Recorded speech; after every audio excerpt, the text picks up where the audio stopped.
Hello again, friends and neighbors. We've got a show that promises to be at least mildly interesting for your listening and watching enjoyment. In my monologue, I'm running down my favorite, the Twilight Zone episodes. I've watched them all, and now you must suffer for it too. For our interview, we're chatting up Ben Schorr of Affinity Consulting. We're going deep on all things Microsoft, where Ben worked for almost a decade. For the counter program, Ben rates the 80s. Let's now enter the fifth dimension. It's as vast as space and as timeless as infinity, or something like that.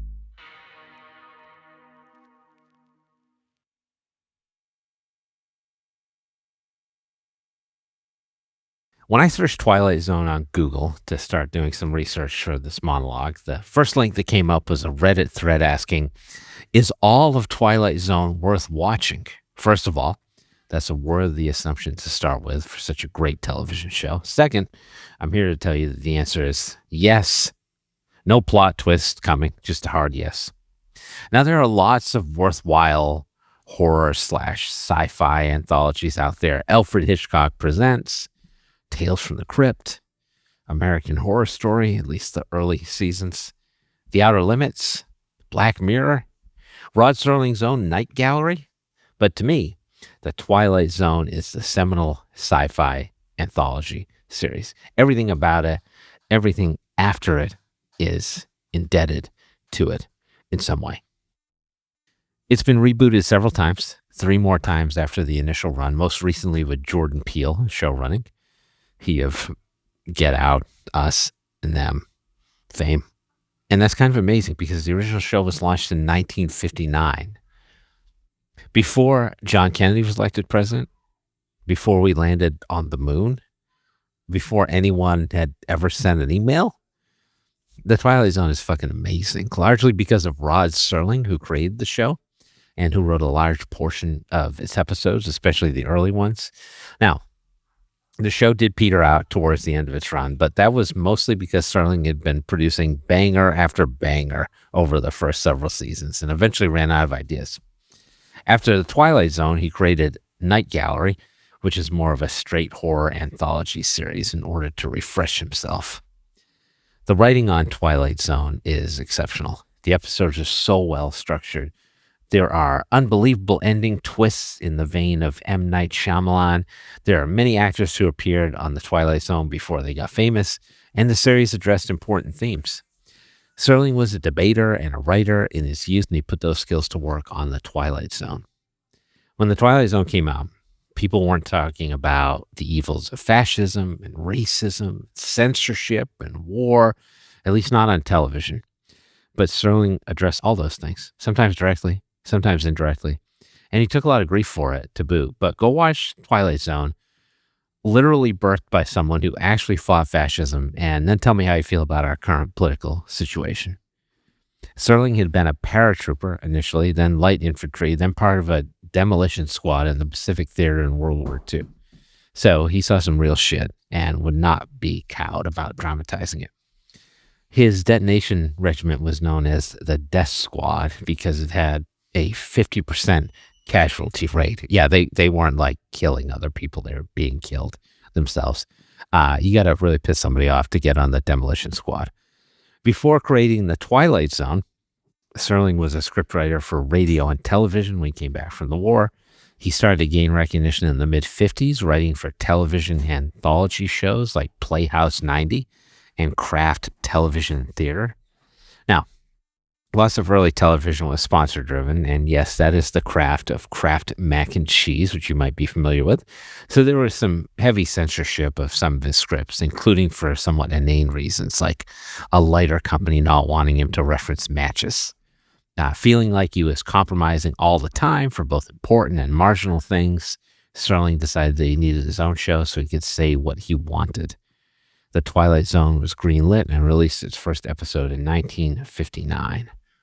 The Twilight Zone had 155 more episodes after that over 5 seasons, and 92 of those episodes were written by Serling himself, which is a crazy number for someone who was also running the show. You don't really see that all that much anymore. Now, if you've never seen The Twilight Zone or only dabbled, it is well worth the watch. The most amazing thing about The Twilight Zone to me is how deftly it outlines the human condition. This show could come out tomorrow and pretty much every episode would be relevant in terms of modern day concerns, which are maybe just timeless concerns. Now, if you want to get going on your watch/rewatch, every episode is available for free on Tubi or with existing subscriptions to other streamers, including Amazon Prime and Paramount Plus. Twilight Zone was originally a CBS show. I'll even help you get started by listing the 10 best Twilight Zone episodes, counting down from 10 to 1. But first, some notes on my list.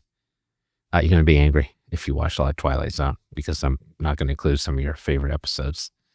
And I did pare this list down for an original 30 candidates. This may seem like a chalk list, as I said, if you're a Twilight Zone aficionado, but I'm going for the best episodes. Not necessarily my favorite, but not necessarily the most unique and not necessarily the most underrated. Not every season needs to be represented either. I'm just looking for the best episodes, the classics, the most iconic. That's all. I'm trying to make new fans. So to that extent, no spoilers. Yes, that's right. I'm trying not to spoil a TV show that came out almost 70 years ago. That's my level of commitment to this exercise. All right, let's get to the list. Number 10, The After Hours, Season 1, Episode 34. A woman is spending the day shopping in a popular department store, though everything seems eerily familiar. A Season 2 episode of the show Severance, also called The After Hours, pays homage to this classic with lots of Easter eggs. Cultural relevance, baby. Number 9, The Silence, Season 10. Season 10. There were only 5 seasons. Season 2, Episode 25. An older man active in a gentleman's club, no, not the stripper kind, the kind where you have intellectual discourse, feuds with a junior member before coming up with a clever way to shut him up for good. Jonathan Harris, later famous for the 1960s cult classic TV show Lost in Space, has an early role here as a lawyer. Number 8, Will the Real Martian Please Stand Up? Season 2, Episode 28. Stranded bus passengers await rescue at an out-of-the-way cafe, but they're certain one of them is an alien. Here's a classic Twilight Zone trope of getting people isolated, claustrophobic, and twitchy, and then seeing them just like turn on each other. It ends poorly, usually. And this is even better executed in an episode further up our list. Interestingly, the name of the bus line in this episode is Cayuga, which is a lake in upstate New York where Rod Serling and his family had a vacation home. Number 7, A Stop at Willoughby, Season 1, Episode 30. A commuter, beaten down about corporate life, falls asleep on the train home from work and wakes up in 1888. The question is, will he simply stay? There's a sponsored brick on a sidewalk in North Conway, New Hampshire, which memorializes this episode. How do I know that? Because my family has a vacation home there, and just like Rod Serling, I got to get away too. 6, The Monsters Are Due on Maple Street, Season 1, Episode 22. During a power outage, the members of a small neighborhood start accusing each other of more and more vile and heinous things. But what will happen when the power comes back on? Interestingly, both the Wheeler and Sinclair families in Stranger Things live on Maple Street. That's not a coincidence. All right, number 5, It's a Good Life, Season 3, Episode 8. A little boy can control reality and bend everyone to his whims and wishes. Only he's not quite emotionally mature enough to handle that kind of power. Hijinks ensue. Terrible, deadly hijinks. This is one of the only Twilight Zone episodes to ever have a sequel, which was released during the 2002 reboot series. Number 4, Nightmare at 20,000 Feet, Season 5, Episode 3. There's something on the wing. You know about this episode. Everybody makes fun of it. William Shatner overacting. Even if you've never actually seen it, it's seared into popular culture. So mentally ill, William Shatner is flying with his wife when he begins to see things that no one else can, including the iconic goblin on the wing of his plane, forcing him to to try to save himself and the other passengers. But is he a hero or just some lunatic? By the way, 20,000 feet is not a typo. Propeller planes in the 1960s flew at much lower altitudes than modern airplanes. Number 3, The Midnight Sun, Season 3, Episode 10. The Earth has fallen off its orbit and is approaching the sun. Temperatures skyrocket as a New York City landlord and her tenant, an artist, attempt to navigate the end times. They'd give anything to be cool again. The episode was filmed in the summer, and the heat was cranked up on set to provide the proper effect. Oh, we're almost there. Number 2, To Serve Man, Season 3, Episode 24. Aliens come to Earth providing nothing but solutions for mankind. Is it too good to be true? Well, of course it is. It's the fucking Twilight Zone. The lead alien, Richard Kyle, is the guy who plays him. Also played the villain Jaws in the James Bond franchise, and Mr. Larson in the original Happy Gilmore, otherwise known as the good one, and he's 7 feet 2 inches tall. The aliens are supposed to be 9 feet tall in this episode. Number 1, Time Enough at Last, Season 1, Episode 8, the greatest Twilight Zone episode. Burgess Meredith, later the Penguin in the Batman TV series and Rocky's trainer in the Rocky movies, is a frustrated banker who just wants time alone to read his books. But what happens when he finally gets to? You'll have to find out. This is also one of Rod Serling's personal favorite episodes. Now, start with those 10. If you love them, here are some additional selections. Some obscure, some equally famous in their own right, but let's do a little bit of Twilight Zone smattering before we finish up. Eye of the Beholder, Season 2, Episode 6. The protagonist is having a special surgery to become beautiful, but will it take? Miniature, Season 4, Episode 8. Robert Duvall falls for an actual doll living in an abusive relationship inside a dollhouse. Does love conquer all? Find out next week on the Twilight Zone. Next, on Thursday, we leave for home. Season 4, Episode 16. That's not a statement. That's the title of the episode. Brooks from Shawshank Redemption leads a group of people abandoned on an alien planet until they're rescued, but he experiences difficulty letting go of his little fiefdom. The Lonely, Season 1, Episode 7. Jack Warden is imprisoned alone on a planet until his captors provide him a female robot companion. Will he learn to love her? How many times has this been a trope in movies and TV shows since then? The Old Man in the Cave, Season 5, Episode 7. This is effectively a parable about AI with an unexpected twist. He's Alive, Season 4, Episode 4. Dennis Hopper's character is an American Nazi who receives help from the ghost of the real Hitler. Things turn out poorly, as you might imagine. Next, The Howling Man, Season 2, Episode 5. A man tells a visitor that he has been wrongfully imprisoned in a monastery, but the monks relay a separate version of events. Damn, I should work for IMDb.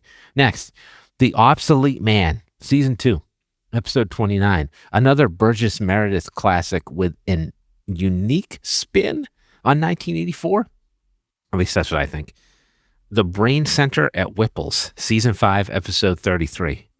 What happens when the robots come for the automation-loving executive after all his employees are gone? That's a relevant question, is it not?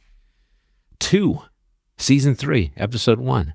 We got a young Charles Bronson and a young Elizabeth Montgomery who star in an episode focused on what happens to combatants once the war is over.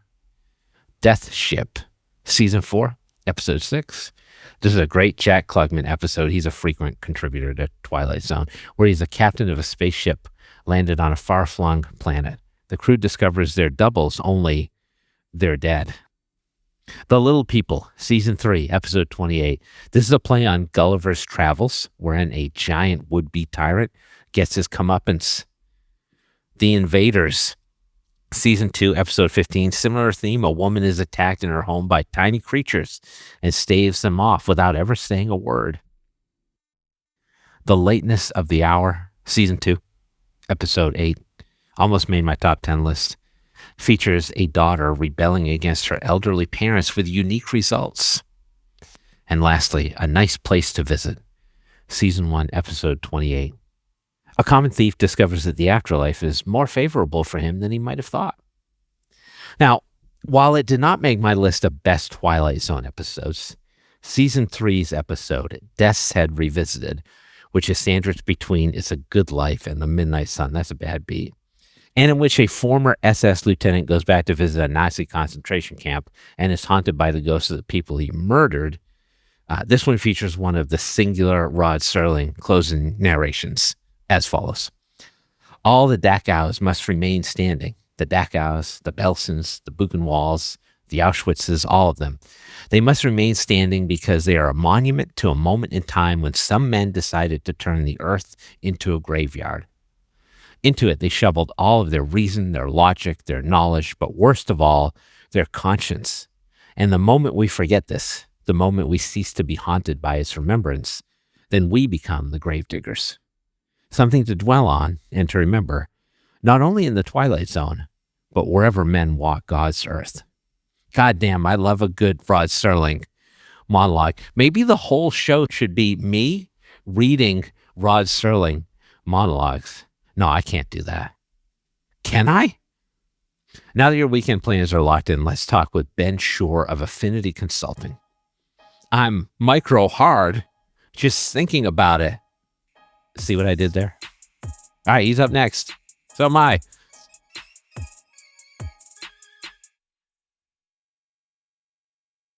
Well, everybody, I've effectively run out of things to say, which is awkward because this is a podcast. So I will simply eat some soup slowly while you listen and watch. Hold on, I'll be right back. No, I'm just kidding. That sounds fucking awful. We got to get to our guest quick. Our guest today, first time ever doing a podcast with me, which I'm frankly embarrassed to mention. It's Ben Schorr, who is an innovation strategist at Affinity Consulting. Ben, welcome to the show for the first time. Thanks, Jared. It's good to be here. You forgive me for my lack of urgency in getting on a podcast. It only took me 15 years. Well, most people put it off much longer than that. You've been on a bunch of podcasts. You've been in the legal space for a long time, but I wanted to ask you, just made a kind of a big move. You moved over from Microsoft to Affinity Consulting. Can you talk a little bit about why you made the change? And then also, like, I think for folks who don't know, like, what about your career in total? Like, how'd you get here? So, back in well, let me do the career part first, because that might lead into let's do that. Affinity. So, I started in legal tech in the late 1990s, when my father was an administrator. Wait, what was that? I didn't catch that. No, go ahead. It was pre-internet, or at least pre-consumer internet. And my father was a systems administrator for a firm in Los Angeles, for a PI mill in Los Angeles. And he moved to a new firm, and they panicked a little and asked him who he thought could maybe replace him and run his system. I was in college at the time, and he said, well, my son could. And so they hired me. That's wild. So that was my first foray into legal tech, was back in the days of 386 PCs and HP LaserJet 2s and WordPerfect 4.2 for DOS. Will you slap me if I don't know what any of those things are? That's quite all right. So I've been around a little while. So I was at that firm for a year or two, and then I was having lunch with a friend who was an independent IT consultant back in the day, and we were chatting about what we make. And it turns out he made 5 times what I made per hour. Why? I immediately opened my own IT consulting shop, and started working with all kinds of different law firms. And of course, I was based in LA, so I also ended up with a couple of celebrity clients, which was kind of fun. And that's awesome. Yeah, so my favorite was Alex Trebek. He's great. What a great guy. Really? Yeah. Really? Yeah. Okay, I got to say, how do you get hooked in with Alex Trebek? So I was part of this referral group where a bunch of business professionals have breakfast, once a week, and they pass referrals to each other. Well, the accountant in the group was super connected in Hollywood. He was like CPA to the stars, basically. And so he took a shining to me, and he started referring me to some of his celebrity clients. So I ended up with Alex Trebek and Shirley MacLaine and who else? But I never met Shirley MacLaine. I worked with her people, but I never met her. But Alex Trebek, I worked with him lots of times. And he and his wife Jean and went to the house many times. And great people, really nice people. He's exactly what you think he is. Super smart, super nice. were you doing like personal computing stuff, or did they have Yeah. businesses that you were helping to run? It was kind of both. He was sort of running his own production company side, Yeah. stuff. He had his business side stuff. So we were doing, Word Perfect and QuickBooks and, or Quicken or whatever it was called back then. This was in the early 90s. And from Excel, some spreadsheet stuff and yeah, all that stuff. He had a little home office. That's great. So Yeah. you're out there at Alex Trebek's house being like, did you turn off and turn your computer back on again? Teaching him how to use Quicken. Yeah, that was crazy. So I'd run that consulting shop for a while. And then in the mid 90s, I got recruited by a law firm in Honolulu to go out and be their IT director. And I thought, move to Hawaii? Okay. They didn't have to twist my arm too hard for that one. And so I went out and I spent 8 or 9 years as the director of information services for Damon Key, one of the big law firms in Honolulu. Great folks, really enjoyed working there. And then I got lured back into the world of consulting by a Swedish-based firm that probably no longer exists. They were a bit of a shambles, but I learned a lot about how not to run a consulting firm from them. And one day, seeing that the ship was sinking, the VP of sales for that company and I were chatting about what are we going to do because this place seems to be in trouble. We thought, well, maybe we could open our own shop, and so sure enough, we opened Roland Shore and Tower, and that was back in 2005, I guess. Yeah. And did that until Microsoft called me in 2016 and said, hey, we've got a role you might be good for. You want to talk about it? And I said, maybe. And then they mentioned a number and I said, oh yes, I think we should do that. And so I had worked around Microsoft my entire career, as a Microsoft MVP and occasionally as a Microsoft contractor. And so to be offered a full-time role there was an exciting opportunity. So that's cool. Yeah. And you were there for a while, right? At Microsoft? I was there for 9 years. Yeah. At Microsoft.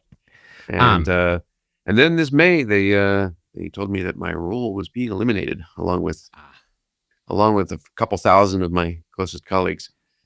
And so, yeah, I don't know. That was a big shock to have them making that change at that point. And so they did. But right. Coincidentally, my wife and I had been chit-chatting, just making small talk a couple months before. And the topic was, what would we do if something ever happened to my job at Microsoft? Because when you work at a big corporation, you realize you had that conversation at that point. We had that conversation. Yeah. I mean, I had always said, if it was up to me, I'd like to retire from Microsoft someday. And, but I also recognized it's not entirely up to me. Right? So yeah. And when we were chatting about what we would do if my role at Microsoft ever came to an end, among the list, the very short list of companies I said I'd be interested in talking to was Affinity. I've known the Affinity folks. They've been in there for a while. Yeah. I remember when Affinity started, though, 20 years ago. A lot of respect for Debbie as a leader, a lot of respect for the company and what they do. And so Debbie reached out to me pretty quickly when the layoff news broke and said, would you like to talk about something, see if we could make something work? And I was very happy to have that conversation. And luckily we were able to make something work. And here I am. All right. So you're at Affinity now. What are you doing over there? Yeah. So my official title is Innovation Strategist, which basically means I'm talking to a lot of clients. I'm helping them with issues they're having primarily with Microsoft 365 and AI. And, I spent the last 3 years at Microsoft working on Copilot. And so there's obviously a bit of a Copilot bias, but I made it, one of the things Debbie and I talked about when I first joined was I wanted to make sure that we weren't just going to be about Copilot, right? That the story for AI, especially in legal, is much, much bigger than Copilot. Yeah. And so Copilot is a big part of the story, but we're also talking about ChatGPT. We're talking about Paxton. We're talking about Spellbook. We're talking about Supio. We're talking about Law Toolbox, all the different things. Yeah. So let's jump into this now. Because this is one of the things I wanted to ask you about. You got Copilot, which is the generative AI tool. And then you got Copilot notebooks. And then you got Microsoft, I forget what they're calling it now, 365 Enterprise or whatever, where you get the Copilot overlay. Like, what are the options for firms in 365 using AI at this point? Yeah. So the firms are actually, with Copilot at least, the options are actually simpler than they appear. Okay. Microsoft is brilliant at branding, as we know. I'm stifling a laugh here. Well done. And they launched Copilot, Copilot Pro, which is a consumer product because Pro means consumer, of course. Um, and thankfully, by the way, they're fixing that branding shortly, I think. Oh, It all right. appears. So that's good. But there was a lot of confusion. I'd get attorneys who'd come up to me and say, "Hey, I bought Copilot Pro, but I can't make it work in my Microsoft 365." And I'd say, "Yeah, it's because you brought the wrong Copilot." It's so there's basically three flavors of Copilot. There's the free version that anybody can get, just copilot.microsoft.com in any browser. There you go. It's basically just like free ChatGPT, right? Yeah.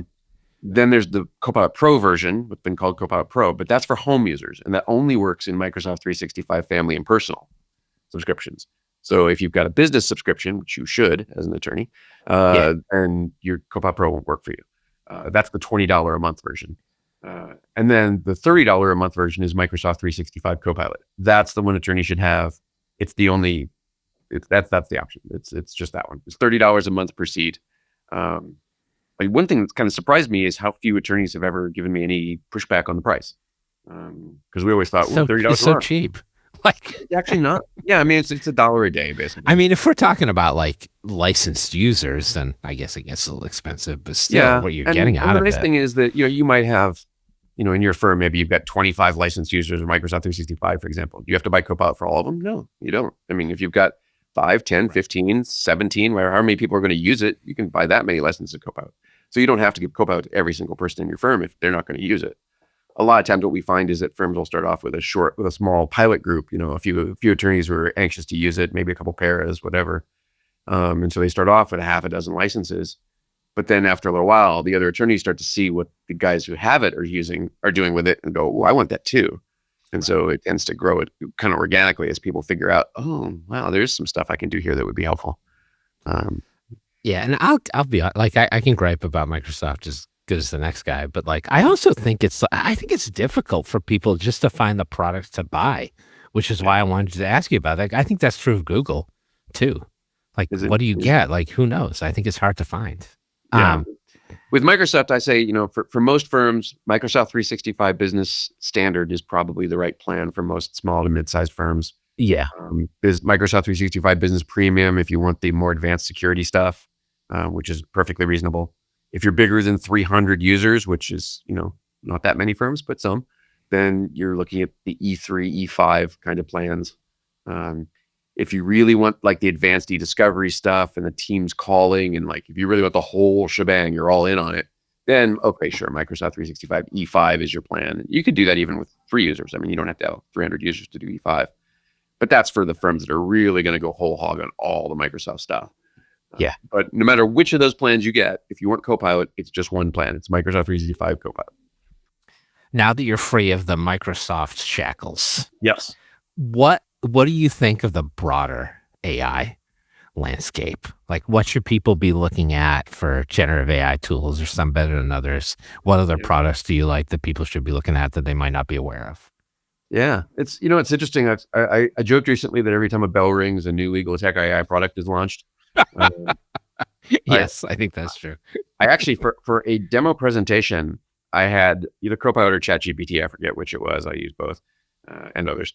Create 3 fake legal AI products for me. 3 names, just names. I just wanted 3 fake names of legal tech AI products. And so it did, it drafted 3 fake ones. And I double checked and made sure those products didn't really exist, right? Yeah. And a few weeks later, when I had to give the presentation, 2 of those names had been taken by I knew actual it. products. The 2 products had left with those fake names. So yeah, it's changing fast. My general guidance is a couple things. First of all, it's not a one only deal, right? You don't have to only use one product. The AIs don't care if you use multiple AIs. Right? Monogamy is not required in the field of AI. And so I definitely recommend people use the best tool for the job. Copilot is a good productivity AI. Could you use it for legal research? Yes. Should you use it for legal research? Probably not. Yeah, I would agree.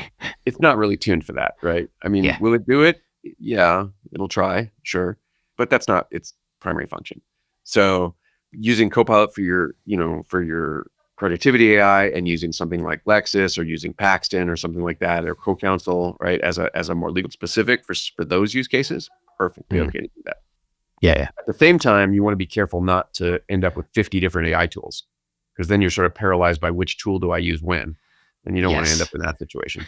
So having, 2 or 3 is fine. Having 20 or 30 is a little nuts. On the research side, do you think it's simply because there's not as much data in terms of like case law and statutes in the large language models, or do you think there are issues beyond that in terms of replacing a research engine? I think it's probably mostly just about the tuning, like what the product's been trained on, and where the product's been refined and tested. Um, and so, and also what you have access to. I mean, obviously, if you're getting into CoCounsel or Lexis, like they've got access to some proprietary data sets that, Right. that Copilot or ChatGPT is not going to have, because it's a proprietary data set. And so that's another reason for using some of those legal specific tools that have access to the quality data sets that you rely on. And so I think that's probably most of it. Copilot, will take a good swing at it, but it's really going to be dependent. It's really going to be what Copilot's going to be able to lean into is publicly available information, which may not be sufficient in every case, and also a little bit of retrieval augmented generation, of course, looking at your own files internally, things you've got in your own data sets in Microsoft 365, which again may not be sufficient for what you're trying to research. And so, yeah, it'll give it a good try, and it may often be right, but it just wouldn't be my preferred tool for legal research. What use cases are you seeing for law firms beyond research? And then what products are they using for that? Yeah, I mean, a lot of it's practice specific. So like where we're seeing like PI firms and med mal firms, they're doing like medical chronologies is a really big one, because that's time consuming to do manually. And the AI can do a pretty good job of it if you throw a bunch of bills and things into an AI and have it sort them out and build a chronology for you. So we're seeing a lot of that. Probably the product at least immediately to mind that pitches that is Supio. Yeah. And they're doing a good job with that. I think Paxton can do that too. Yeah, I think you're right. A few others, like I said, every time I turn around, there's another legal AI product that can do 47 different products. Yeah, for sure. Yeah. And so a lot of it turns into personal preference. I think to the extent that you don't have to build a hard to switch workflow, it's okay to try different things. I'd be a little nervous about some legal tech AI startup you've never heard of who comes out with this product that's got $7 in funding, and I mean, only because I don't want to have to learn a product, commit to a product, like get invested in using this product in our workflows, and then have the product disappear next week. Although I think that's good general advice about buying software. That's a good point. Yes. So, it just depends a little bit on what your switching costs are. I guess you have to give some thought to how hard is it going to be to switch off this if it goes away or if it starts not working well. I'm a big fan of auditioning different AIs for things. Give it a case, yes. Ask it questions you already know the answer to and see how it does with those. But there's a lot of personal preference too, because the different AIs are going to present things in different ways, and you may like the way that Paxton presents something better than the way CoCounsel does, or vice versa.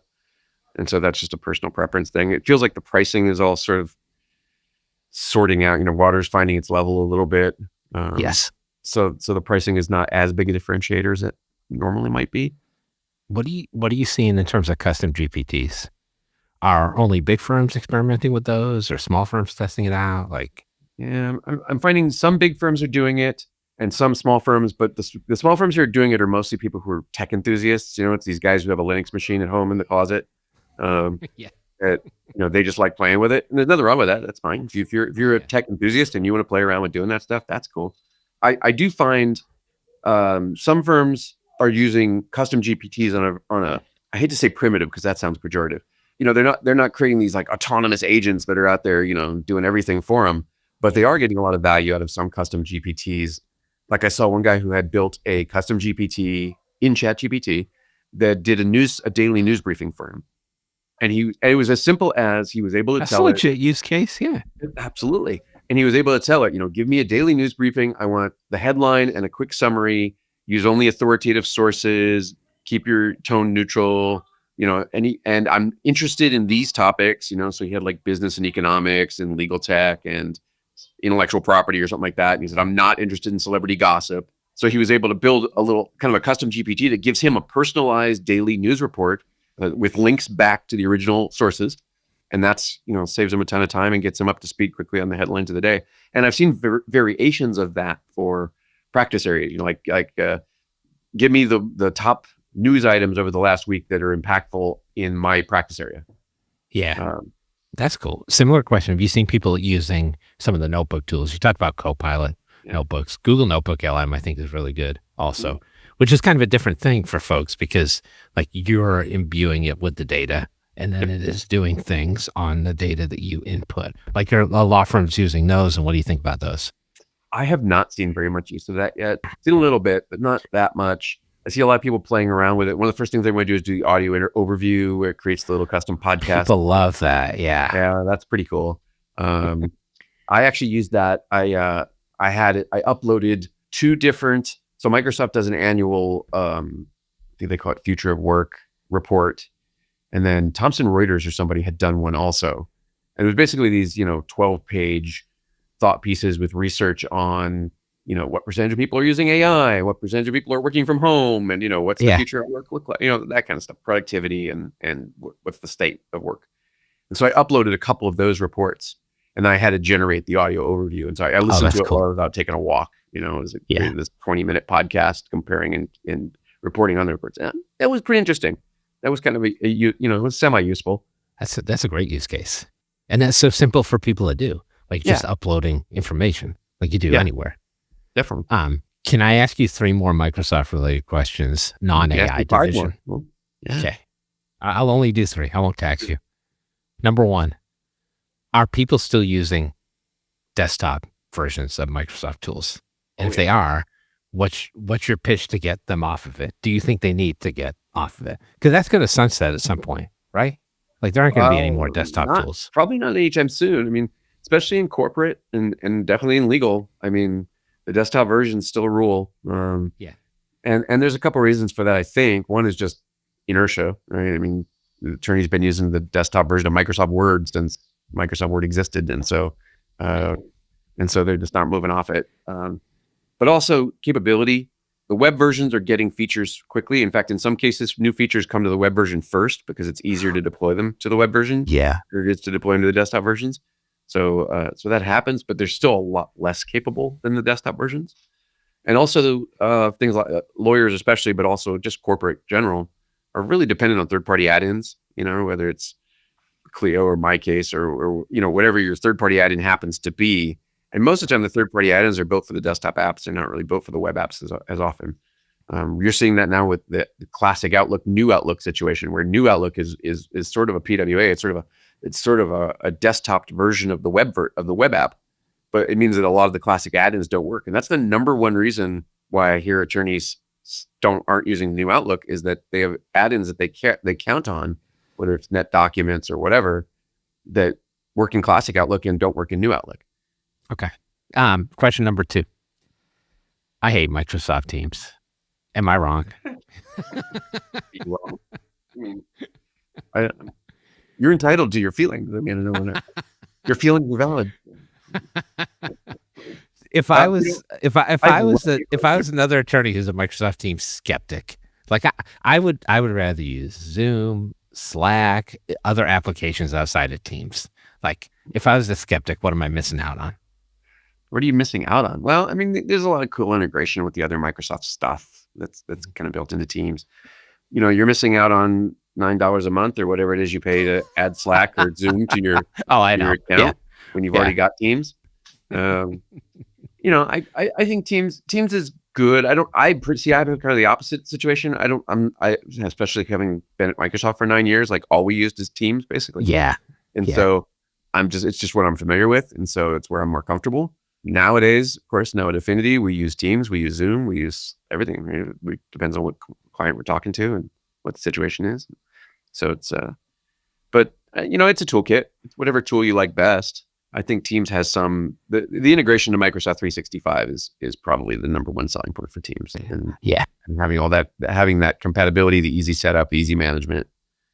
That's where the big, and then now the Copilot integration too. Although there's a lot of other third-party tools like Fathom, and Zoom has its AI. Although I haven't heard a lot of good things about Zoom's AI. It's not great. Yeah. I think it is a personal preference thing for the most part. I think you're right. Yeah. Like I've been using Zoom since 2011.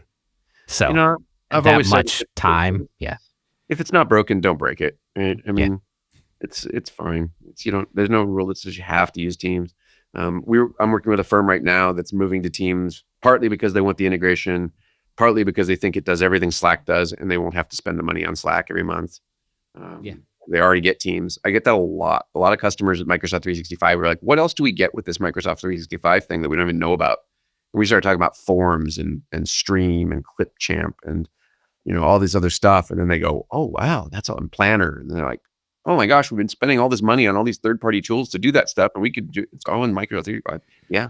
Bookings is another one. It's like, really, we've been spending on Calendly. I'm like, well, Calendly does more than Bookings does, but you might not be using the features that Calendly has that Bookings doesn't. So, yeah, I mean, the cost savings, if you look at like all the basic tools that Microsoft 365, it's like the biggest bargain go. I talk to people about this all the time, like productivity software. There's stuff in there that you're not aware of that you could be using that you're probably paying for other stuff. And if you make a conscious decision about doing that, like I think that's fine. But if you don't know about it, at least check it out.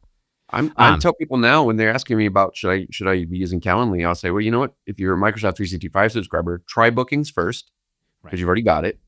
If Bookings does what you need, then you're good. If you try Bookings and it's not quite as much as you need, then you can go to Calendly. I mean, sure, Calendly is better. Does Calendly do more than Bookings? Yes. Do you need that? Maybe not. Yeah, I don't think people are out there using like the full breadth of any software, really, for being honest. Last question for you in the Microsoft vein. Yeah. OneDrive, SharePoint, what's the deal? Are they the same thing? Are they different? Why am I using one and not the other? People ask me this all the time, so I'm coming to you. So I gotta give credit where credit was. Your first person I heard say this was a lady named Jennifer Thornbear, who was a trainer for one of our big clients at Microsoft. And she was describing to her people OneDrive versus SharePoint. She said, OneDrive is your me files and SharePoint is our we files. That's a great way to describe it. A good way to characterize that. OneDrive, they're both file storage. SharePoint has more than file storage because it's got all the intranet web page stuff too. But OneDrive is basically a file store. You get in Microsoft 365, you get a terabyte per user. So each user gets 1 terabyte of OneDrive space. Yeah. Anything you put in OneDrive by default is just yours. Nobody else can see it. Nobody else can access it. Just you. You can choose to share stuff in OneDrive with other people if you want to, but you don't have to. In SharePoint, anything you put in SharePoint is accessible to everybody who's on that SharePoint team. So that could be one other person. It could be everybody in your firm. Who knows? Could even be outside guests. There could be clients or co-counsel or external witnesses or who knows. All of them can see any files you put in that SharePoint site. So things that you're working on that are just for you, that's usually the right. OneDrive is usually the place to put that stuff. Stuff that you're working on for a matter for a client or for the practice, that might be stuff that should go in your SharePoint site. It's kind of depends on what it is, but that's me files versus we files is kind of a great way to characterize that. And of course, not that this is a problem that's solvable by technology, but you got to get people to put the files in the right places. Well, yes, that is definitely another issue for sure. And not put them in places. Yeah. Put them in the right places and be careful where they put them. Right. Yeah. Ben, thank you. This was a lot of fun. We did a lot of Microsoft stuff. Will you hang around for one last segment? We'll see. All right. I'll make sure the flex capacitor is working and then we'll get into it. See you in a second, everybody. Welcome back, everybody. We're at the Counter Program. It's how we end every show. It's a podcast within a podcast. This is a conversational space where we can address usually unrelated topics that I want to explore at greater depth with my guests. Expect no rhyme and very little reason. Ben, welcome back. Thanks for hanging around. I appreciate it. Yeah, you bet. You mentioned this earlier and you tried to skirt around it, but I was reading your LinkedIn profile and it said you started your legal tech career in the 80s. Yeah. And the 80s were amazing, I feel like. Now, I was a little young in the 80s, but I was around. So I wanted to, because we do this a lot on the show where we look back on the halcyon days of yore. I wanted to talk about some pop culture trends of the 80s. And we're going to call this segment Ben Rates the 80s. So the only question remains, are you ready to rate the 80s? We'll find out. I took my ginkgo biloba, so we'll see if I still remember the 80s. All right, I lied. There's not one question. There's a lot of questions. All right, let's start. What was the best 80s hairstyle? And did you rock any of them? Oh, God. Some choices like The side ponytail was hot in the Uh, 80s, Not for as me. was Flock of Seagulls, as people had perms in the Yeah, yeah. 80s. Do you have a favorite? Did you Um, have one? I have to say I didn't have any of those. Um, I have to say the flock of seagulls is probably the most iconic '80s hairstyle of those, though. Yeah, Yes, I would agree. So you just had like the straight up regular boys, regular man's haircut going on in the 80s. pretty boring. Yeah, I think I went through a short phase where I was sort of in what you might vaguely describe as a mullet. I guess it was a little bit long in the back. It wasn't not as dramatic as some, but I gotta and say, that wasn't a conscious effort. That was just me not getting my haircut very often, and so I had long hair. I had long hair in the back. I gotta say, I was pretty badly kitted out for the 90s myself. I didn't have like any of the 90s hairstyles, unfortunately. All right. Next up, what was your favorite 80s movie soundtrack? Bonus points if you had any of these on cassette. I think for soundtrack, I thought you were going to say favorite '80s movie. We'll do that in a second. Yeah, favorite soundtrack of those, I think probably Top Gun. I mean, the Harold Faltermeyer stuff. It's hard, it sets the tone so nicely, and it's I such a got to good tell one. you, like Kenny Loggins, monster of the 80s. He's on like every 80s soundtrack for the most part, except for like Purple Caddyshack. Rain. Mhm. Caddyshack, right? Have you seen Top Gun Maverick, and did you like it? I did see Top Gun Maverick, Yeah. and I enjoyed it. The other thing I really enjoyed on the topic of Top Gun Maverick, there is a guy. He's a retired fighter pilot, and he does a series. He goes by his call sign Mover, and he has a video. He has a YouTube channel, and he did a series of videos on Top Gun Maverick of him and this other retired fighter pilot watching Top Gun Maverick and talking about it. And Oh, really? it was super interesting. I love getting into that technical geeky stuff, And I mean, I was never a fighter pilot, and I don't know that much about that world. I mean, I know a little bit as a Did they casual. say it was accurate to the movie? So they loved the movie. They thought it was a lot of fun, but there was a lot of technical, there was a lot of eye rolling. There was a lot of that. That's not how that happened. So for me, it was super interesting to hear that kind of through their eyes kind of stuff. I love that, listening to somebody who's really knowledgeable talk about stuff like that. And they were really knowledgeable and really interesting. So if you have a few minutes, YouTube, Mover Ruins Check it movie, out. Top Gun Maverick. It's like a 9 video series or whatever of the two of them talking about it. It's really entertaining. I like both Top Gun movies. I thought Top Gun Maverick was great. And I remember the Top Gun video game, the Nintendo video game. I used to play that a lot when I was a kid. And I was super pleased to see that Val Kilmer made it back for the second movie. Yes, that was awesome. I will say I still have PTSD for trying to refuel my plane in Top Gun on the Nintendo. So you brought it up. I want to ask you, favorite 80s movie? What do you got? Since I mentioned Val Kilmer, I mean, got to be Real Genius. Oh, wow. Okay, I've never seen that. It's so good. Walk me down the road. I'll watch it. What's it about?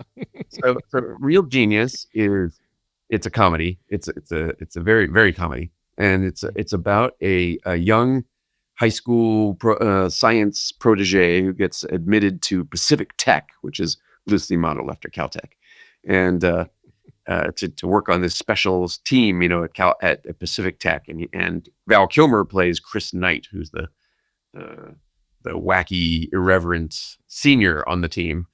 Yeah, they're all geniuses, and they're trying to solve this problem. And then later in the movie, they find out that the stuff they're experimenting on and building actually has a nefarious purpose, and which they then have to. All right, don't spoil it for me. I'll watch no spoilers. It's a lot of fun. It's campy. It's silly. It's good jokes. It's well made. Val Kilmer's terrific. The supporting cast is fun. It's just a funny movie. Campy, fun. Soundtrack. Like that's what an 80s movie should be. And I'll have to listen to the soundtrack too. It sounds like soundtrack oh shoot, everyone wants to rule the world. Who did that? Tears for Fears. Tears for Fears are on there, a couple others. So all right, by the way, speaking of Tears for Fears, if you haven't seen it, I saw a video of them from a couple of years ago doing a live in studio Everyone Wants to Rule the World, and it's great. Really? And they still sound good. I mean, they're how old they are now, but they're They Getting still up sound there, I'm good. sure. Yeah. All right, this is great. We got a lot of good recommendations. There's stuff I didn't think I would be talking about. I got 2 more for you. Yeah. This one I think is directly in your lane. Okay. What was your favorite technology device from Of the 80s? Or which did you cherish the most? Like, just Okay. as you think about it, just give, like, Sony Walkman was big in Yeah. the 80s. Cassette and then CD version later on. The VCR was a thing in the 80s. Like, I remember my parents could never set the time on the VCR, and I always had to do it. Apple Macintosh came out in 84. Like, lots of like hardcore like technology stuff happened in the 80s. We had an Epson QX10 that we got in 1982, I think. It was a CPM based precursor to the PC. We actually beta tested a word processor for it called Valdox back in the day. Yeah. It was sort of I've never heard of that. Was that something that people were selling, or was that like a yeah, they were freeware trying thing? to. Really? It never quite took off. The QX10 was interesting because it had a lot of purpose-built keys on the keyboard, like print and save and things like that were built into the keyboard. Oh yeah, way back in the day. But I'd say the tech that I probably cherished the most was my Intellivision, the video game console. What was on the Intellivision? It had all the usual stuff, really primitive 16-bit football and baseball, and I think they came out with like an Indiana Jones game. I remember that's pretty sweet. The audio on it was so primitive it couldn't do voices. Like it could do really easy Nintendo style music. Text on the screen. But it couldn't do any live, like couldn't actually play voices. And so they came out with like a plug-in for it, like a cartridge plug-in thing that was like a voice module. And that was such a big deal. And it played really primitive voices. And so like I remember the first game I got for it with the voice thing was like a B-17, like you were flying over, it was World War II and you're in a B-17 and the voices were like the other crew members, like, telling you when it was time to drop the bombs, or that enemy fighters were coming from 3:00 or something, right? And the game was very 1987 or whatever, as far as the quality of it. But it was just so exciting to have a game that had actual voice. Like, whoa. Just so you know, I was just Googling it. If you don't happen to have one, they're still workable in television games. Are they? Consoles out there, yeah. They had the funkiest controllers with like a disc on them that you like moved with your thumb in circles and I got one more for you because I'm having fun. Your favorite 1980s store that is no longer around. I have one that's a solid. So Blockbuster was my favorite 80s store. Isn't there still a Blockbuster in there in Bend, Oregon? There's technically one left, I think. So I'm cheating a little bit, but I used to love, it's funny, like now I'm on like Netflix or whatever, and I'm scrolling through the shows and my kids are like, what are you doing? Just pick something. But it like reminds me of like walking around the Blockbuster and like looking for, and then seeing like, do they have the tape behind the cover? Like, is it actually in stock? I love Blockbusters. I wish they were everywhere still. For me, we had one in Southern California called Gemco, which was probably a precursor to today's Walmart or Target, I guess. It was kind of this, I just remember it being this huge, my parents used to shop for groceries there, but then they also had this like huge section that was clothes and electronics and other stuff. It was like the precursor to today's, Walmart, Supercenter or Target or I don't know. Gemco was always kind of fun to go to. I've never heard of that one before. I learned a lot of new things today. Wait, I think Gemco didn't make it to the 90s. I'm not probably not. I'll Google that later too. Yeah. And then, well, of course, I'm not sure if Fry's Electronics was around yet in the 80s, and of course now it's unfortunately relatively recently departed. Ben, I had a lot of fun. This was totally tubular. For sure, man. Thank you. We'll have to have you back on. We won't win the other 15 years. Take care, man. You too. Thanks to our guest, Ben Schorr of Affinity Consulting. To learn more about Ben and Affinity Consulting, visit affinityconsulting.com. That's affinityconsulting.com. Now, because I'll always be a 90s kid who actually recorded this episode on a vintage Talkboy, but whose true passion is burning CDs for anyone who would listen, I'm now just doing the modern version of that, which is creating Spotify playlists for every podcast that I record where the songs are tangentially related to an episode topic. This week's playlist is 80s one-hit wonders and is sponsored by 3M overhead projectors. I'm just kidding, by the way. Though the overhead projector was a staple of the 1980s classroom. That's actually not so much of a big deal anymore. Cree has found his way, I suppose. Join us next time when I make a fried bologna sandwich, then another, then eat both. See you then. I promise not to chew with my mouth open.